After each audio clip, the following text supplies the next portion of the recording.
ചെയ്യുന്നതും degrading videos ഇടുന്നതും. അത് ഈ സിനിമയ്ക്കെന്നല്ല, ഇപ്പം മലയാള സിനിമയിലെ ഒട്ടുമിക്ക സിനിമകളും ഫേസ് ചെയ്തുകൊണ്ടിരിക്കുന്ന ഒരു സിറ്റുവേഷൻ. എനിക്ക് അത് എന്നെ സംബന്ധിച്ച് മാനസികമായിട്ട് ബുദ്ധിമുട്ടുണ്ടായ കമ്മിറ്റുണ്ട്. മാളികപ്പുറം ഇറങ്ങിയപ്പോഴും അഭിലാഷിനൊരു ടാർഗറ്റ്, എനിക്ക് ആനന്ദശ്രീ പറഞ്ഞു അഭിലാഷിലേക്ക് തന്നെ ഒരു ടാർഗറ്റ് കാണുന്നു. ഇന്നും ഞാൻ കുറേ കമന്റുകൾ വായിക്കും. ഇപ്പം ഞാൻ ചെയ്ത വീഡിയോയിലാണെങ്കിലും എനിക്ക് പടം ഇഷ്ടപ്പെട്ടാണ് ഞാൻ പറയുന്നത്, അല്ലേ എൻ്റെ ഇഷ്ടമാണ് എൻ്റെ പടം, അല്ലെ ഞാൻ എനിക്ക് ഇഷ്ടപ്പെട്ട പടം മോശമാണ് പറയും. പക്ഷെ അഭിലാഷിന്റെ പേര് പറഞ്ഞ എൻ്റെ കമന്റുകൾ വരുന്നത് അങ്ങനെ ഒരു ടാർഗറ്റ് ചെയ്യുന്നത് എന്താണ് അഭിലാഷ് ചിന്തിച്ചിട്ടുള്ളത്?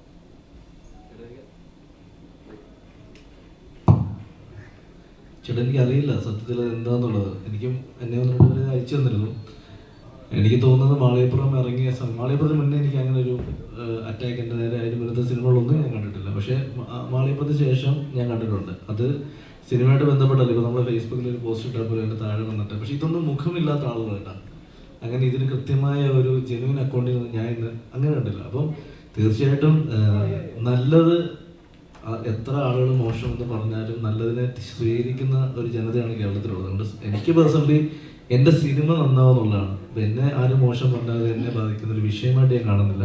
കാരണം ഞാൻ എന്താണെന്ന് എനിക്കും അറിയാം, എൻ്റെ ചുറ്റും നിൽക്കുന്നവർക്കും അറിയാം. അപ്പോൾ തീർച്ചയായിട്ടും പുറത്തു നിന്നൊരാളുടെ ഒരു സർട്ടിഫിക്കറ്റ് വേണ്ട എന്ന് എനിക്ക് എൻ്റെ ചുറ്റും നിൽക്കുന്നവർ എന്നെ മോശം പറയുകയാണെങ്കിൽ ഞാനത് ഇതിൻ്റെ സമയം ഉറപ്പായിട്ട് എനിക്ക് അങ്ങനെ ഒരു മോശം കാര്യം പറയിപ്പിക്കാനുള്ളൊരു സിറ്റുവേഷൻ ഞാൻ ജീവിതത്തിൽ ഇന്നേ വരെ എടുത്തിട്ടില്ല. അപ്പോൾ തീർച്ചയായിട്ടും ആ ഒരു അറ്റാക്കിനെ ഞാൻ ഈ സിനിമയിൽ ഞാൻ കണ്ടു.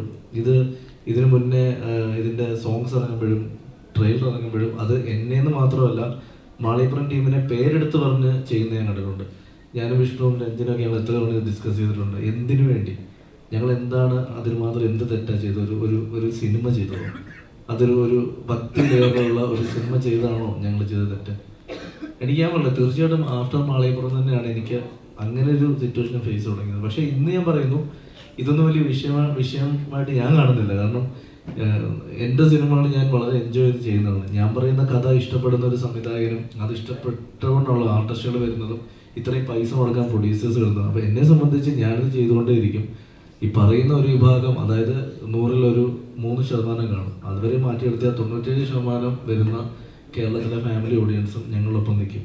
എനിക്ക് ഉറപ്പുണ്ട് സുമതിയോളം എന്ന് പറയുന്നത് തീർച്ചയായിട്ടും ഇവിടെ മാളികപ്പുറം കണ്ട് ഇഷ്ടപ്പെട്ട ഫാമിലി ഓഡിയൻസിന് വേണ്ടി തന്നെ ചെയ്ത സിനിമയാണ്. അതുകൊണ്ട് അത് കേരളത്തിലെ ജനങ്ങൾ ഏറ്റെടുക്കുന്നത്. ഹൈദർക്കയുടെ വീഡിയോ ഞാൻ കണ്ടിരുന്നു. ഒരുപാട് നന്ദിയുണ്ട്. കാരണം സിനിമ കണ്ട് എനിക്ക് വന്ന് 2 മണിക്കൂറിൽ ഹൈദർക്ക് ഒരു വീഡിയോ റിവ്യൂ കിട്ടും. ഒരുപാട് സന്തോഷമാണ് അങ്ങനെ വീഡിയോ ഇട്ടാൽ. ഞാൻ ജെന്യൂനായിട്ട് സംസാരിച്ചോളൂ. ടാർഗറ്റ് ചെയ്ത് ഒരു സിനിമയെ അങ്ങനെ മോശമാക്കാനുള്ളത് ആരും ഇടില്ല എന്നൊരു വിശ്വാസം. അങ്ങനെ ഇട്ടാലും അത് കേരളത്തിലെ ജനങ്ങൾ റിജക്റ്റ് ചെയ്യത്തുള്ളെന്നാണ് എൻ്റെ തോന്നൽ. ഈ ഒരു കഥയുടെ പശ്ചാത്തലം മാളികപ്പുറമായിട്ട് ഒത്തിരി വ്യത്യാസങ്ങളാണ്. അപ്പൊ അഭിലാഷ് പറയുന്നു മാളികപ്പുറത്തിന്റെ ഓഡിയൻസ് ആ കുടുംബമാണ്, മാളികപ്പുറം കുടുംബമാണ് ഈ സിനിമ ഏറ്റെടുക്കുന്നത് എന്ന് പറയുമ്പോൾ ആ മാളികപ്പുറത്തിൽ തന്നെയാണ് അഭിലാഷ് നിൽക്കുന്നത് എന്ന് പോലെ എനിക്ക് സ്വയം തോന്നുന്നു. ചേട്ടാ മാളികപ്പുറം ഏറ്റെടുത്തതെന്ന് വെച്ചാൽ മാളികപ്പുറത്തിന്റെ ഒരു ഓഡിയൻസ് നല്ല ഫാമിലി ഓഡിയൻസിനാണ് പറഞ്ഞത്. അതായത് ഫാമിലി ഓഡിയൻസ് വന്ന് കണ്ടുകൊണ്ടാണ് ആ പടം വിജയിച്ചത്. ആ പടം മാത്രമല്ല, ഇപ്പം ഹിറ്റാവുന്ന കുടുംബ ചിത്രങ്ങളെല്ലാം എപ്പോഴും അറിയില്ല. അത് ആദ്യത്തെ ഒരു 3 ദിവസം യങ്സ്റ്റേഴ്സിന്റെ ഒരു തിരക്ക് കഴിഞ്ഞാൽ തിങ്കളാഴ്ച മുതൽ ഫാമിലി തിയേറ്ററിൽ വന്നാൽ മാത്രമാണ് ആ സിനിമ വിജയിക്കുന്നത്. അപ്പം ഞാനാ പറഞ്ഞ ഓഡിയൻസ് എന്ന് പറയുന്നത് ഞങ്ങളുടെ ആ സിനിമ വിജയിക്കാനും കാരണക്കാരായ കേരളത്തിലെ കുടുംബം, ആ കുടുംബങ്ങൾ വരുമെന്നാണ് ഞാൻ ഉദ്ദേശിച്ചത്. അതുകൊണ്ട് തന്നെ ഞാൻ പറയുന്നു, ഇപ്പം എൻ്റെ എല്ലാ സിനിമകളും ഞാൻ കുടുംബ പ്രേക്ഷകരെ ഹൈലൈറ്റ് ചെയ്താണ്, അവരെ ഫോക്കസ് ചെയ്താണ് എഴുതാറുള്ളത്. അപ്പം ആ പ്രേക്ഷകരെയാണ് ഞാൻ പ്രതീക്ഷിക്കുന്നത്, അല്ലെങ്കിൽ ഞങ്ങൾ പ്രതീക്ഷിക്കുന്നത്. അപ്പം ഈ സിനിമ ഇന്നിപ്പം വൈകുന്നേരത്തെ ഒട്ടുമിക്ക സെൻറ്ററുകളും ഹൗസ്ഫുൾ ഷോ ആണ്. എനിക്ക് 100% ഉറപ്പാണ് വൈകുന്നേരത്തെ ഷോസ് വരുന്നത് ഫാമിലി ആയിരിക്കും. കാരണം വെള്ളിയാഴ്ചയാണ്, നാളെ അവധിയാണ്. തീർച്ചയായിട്ടും അവരിനിയും വന്ന് പടം കണ്ട് അവർ പറയുന്ന പബ്ലിസിറ്റി അല്ലെങ്കിൽ മൗത്ത് പബ്ലിസിറ്റിയിലാണ് ഇനി ഈ സിനിമ മുന്നോട്ട് പോകുന്നത്. 100% പറയുന്നു ഞങ്ങളുടെ അടുത്തൊരു എഫേർട്ടിൻ്റെ റിസൾട്ട് കേരളത്തിലെ ജനങ്ങൾ തരും എന്ന് എനിക്ക് 100% വിശ്വാസമുണ്ട്.